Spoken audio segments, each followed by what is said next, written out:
My name is Saleemul Huq. I'm a senior fellow at the International Institute for Environment and Development with the Climate Change Group in London. I'm also director of the International Center for Climate Change and Development in Dhaka, Bangladesh. And in this context, most relevantly, I'm a coordinating lead author of Chapter 14, which is on adaptation options in Working Group 2 of the Intergovernmental Panel on Climate Change, or IPCC. The IPCC is in the process of bringing out its fifth assessment report over a number of months. The report of Working Group 1, which is on the science of the greenhouse gas emissions and what their status is about to be released. The second working group report will come out in March of next year, 2014, and that's on the vulnerability, impacts, and adaptations. That's the report that I'm one of the coordinating lead authors in. And the third working group report comes out a few months later that looks at the responses to climate change, both mitigation and to some extent also adaptation. And then there's a final report that synthesizes all three, which is called the synthesis report. So over the course of the next 6 to 8 months, we will have a series of IPCC fifth assessment reports coming out, the first of which looks at the science.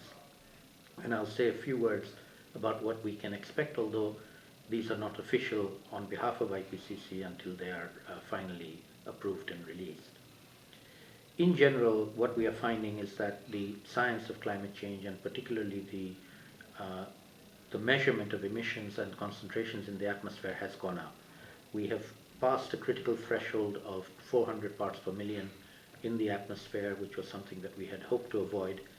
We still can, perhaps with very great effort, avoid 450 or 500 parts per million, but anything higher than that is going to be particularly difficult to do unless we take very severe action, and catastrophic in terms of consequences of temperatures.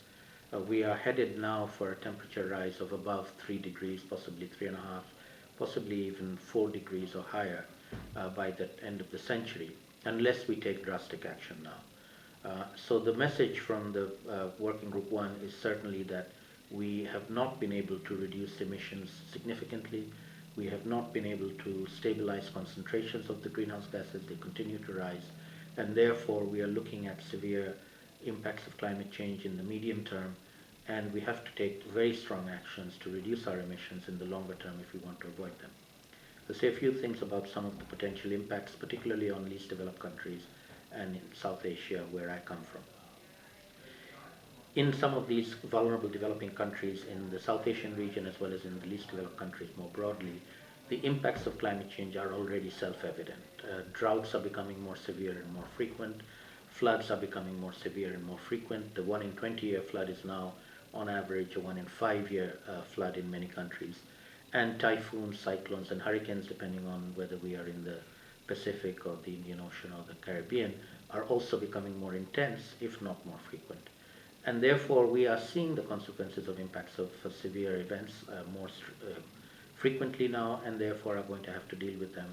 And our ability to adapt is going to have to be improved very, very considerably over time.